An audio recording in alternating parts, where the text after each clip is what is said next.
जय माता दी फ्रेंड्स, आप सबका स्वागत है मेरे इस चैनल पर। तो आज हम बात करने वाले हैं शरद नवरात्रि की पूजा विधि, शुभ मुहूर्त और पूजा सामग्री की। इससे पहले मैं वीडियो स्टार्ट करूं, आप मेरे इस चैनल पर अगर नए हैं तो मेरे इस चैनल को सब्सक्राइब करें, मेरे इस वीडियो को ज़्यादा से ज़्यादा शेयर करें और मेरे इस वीडियो को लाइक करना ना भूलें। तो चलिए हम शुरू करते हैं हमारी इस वीडियो को। तो इस साल यानी कि वर्ष 2022 में जो शरद नवरात्रि है वो 26 सितंबर यानी कि सोमवार को शुरू होने वाली है। और हमारा जो प्रतिपदा तिथि आरंभ होगी वो 26 सितंबर 2022 को सुबह 3:22 को शुरू होगी, जो कि उदया तिथि में है। और इसका समापन 27 सितंबर सुबह 3:09 पे होगा। चलिए अब बात कर लेते हैं कलश स्थापना के शुभ मुहूर्त की। तो हमारे पास दो शुभ मुहूर्त हैं, आप इन दोनों में से जिसमें भी चाहें कलश की स्थापना कर सकते हैं अपनी सुविधा अनुसार। तो पहला शुभ मुहूर्त है सुबह 6:11 से 7:51 तक, जो कि हमारे सुबह की मुहूर्त है।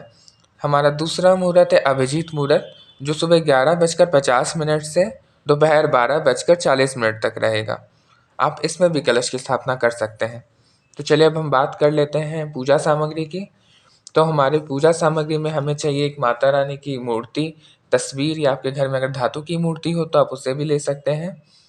एक चौकी जिस पे हम माता रानी को विराजमान करेंगे।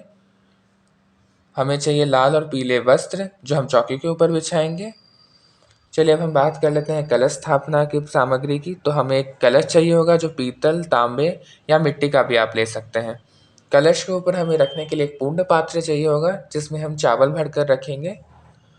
इसके अलावा हमें कलश के अंदर डालने के लिए गंगा जल, 1 रुपये का सिक्का, सुपारी, हल्दी की गांठ और थोड़े से जौ चाहिए रहेंगे, और आम के पत्ते। कलश के ऊपर रखने के लिए हमें चाहिए रहेगा पानी वाला नारियल, और पानी वाले नारियल को हमें किसी लाल कपड़े से या चुनरी से ढकना होगा, उसके बाद ही हम उसे कलश के ऊपर रखेंगे।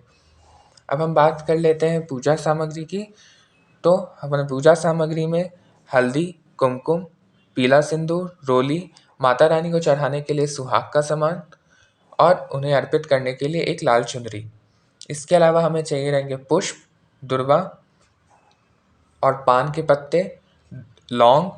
हमें माता रानी को लौंग के जोड़े बताशे पे रखकर चढ़ाने चाहिए, इसे शुभ मानते हैं। अगर आप बताशा आपके पास उपलब्ध ना हो तो आप जो भी माता को नैवेद्य चढ़ा रहे हो उसमें 2 लौंग के जोड़े डाल दें।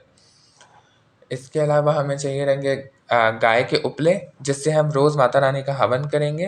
घी, हमें एक दीपक चाहिए रहेगा। अगर आप अखंड दीपक जला रहे हैं तो आप घी का दीपक भी जला सकते हैं, तिली के तेल का दीपक भी जला सकते हैं, आपकी जो भी सुविधा हो। इसके अलावा हमें चाहिए रहेगा धूप और पंच आरती। आपके पास अगर पंच आरती उपलब्ध ना हो तो आप मिट्टी का दिया भी ले सकते हैं। आरती करने के लिए आपको कपूर चाहिए रहेगा। इसके साथ साथ 5 तरह के फल, और आपके घर में जो भी माता रानी को भोग लगाने की रीत हो, आप उस सुविधा अनुसार अपने पास भोग उपलब्ध कर सकते हैं। कुछ लोग हलवे का भोग लगाते हैं, कुछ लोग पेड़े का भोग लगाते हैं, तो आप जैसा भी भोग लगाना चाहें। तो अब हम बात करते हैं पूजा विधि की।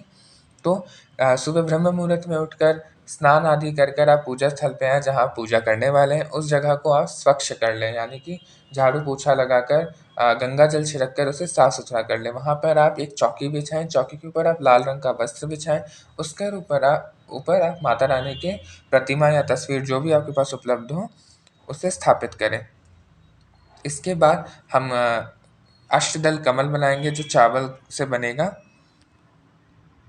चावल आप सफ़ेद, पीले या रंगीन भी ले सकते हैं, जिससे हम अष्टदल कमल बनाएंगे। उस अष्टदल कमल के ऊपर हम अपना जल से भरा हुआ तांबे, पीतल या मिट्टी का कलश रखेंगे। उस कलश के अंदर हम 1 का सिक्का, हल्दी की गांठ, सुपारी और जौ डालेंगे। उसके बाद आप पंच पल्लव यानी कि 5 आम के पत्ते डाल दें।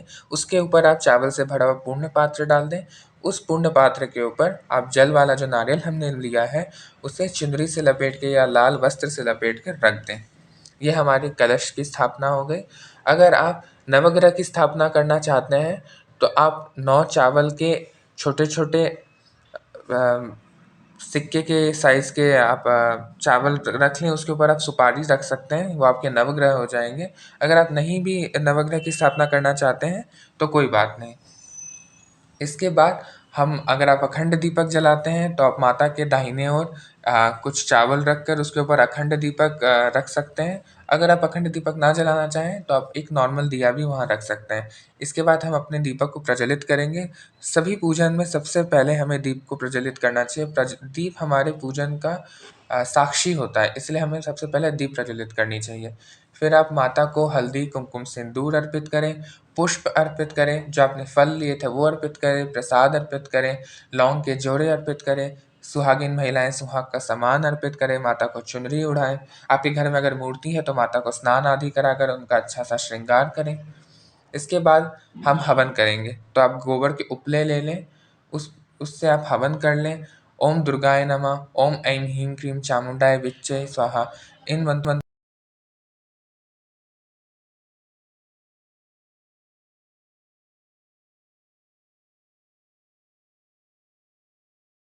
इन मंत्रों का जाप करके आप माता का हवन कर सकते हैं। हवन करने के बाद आप माता की आरती कर लें।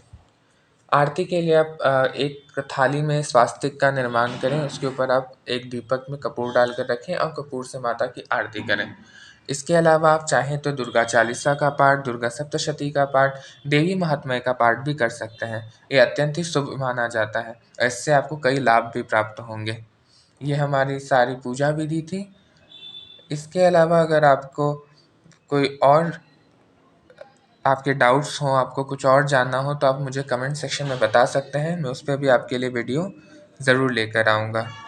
और हम मेरे कमेंट में एक बार जय माता दी ज़रूर लिखें।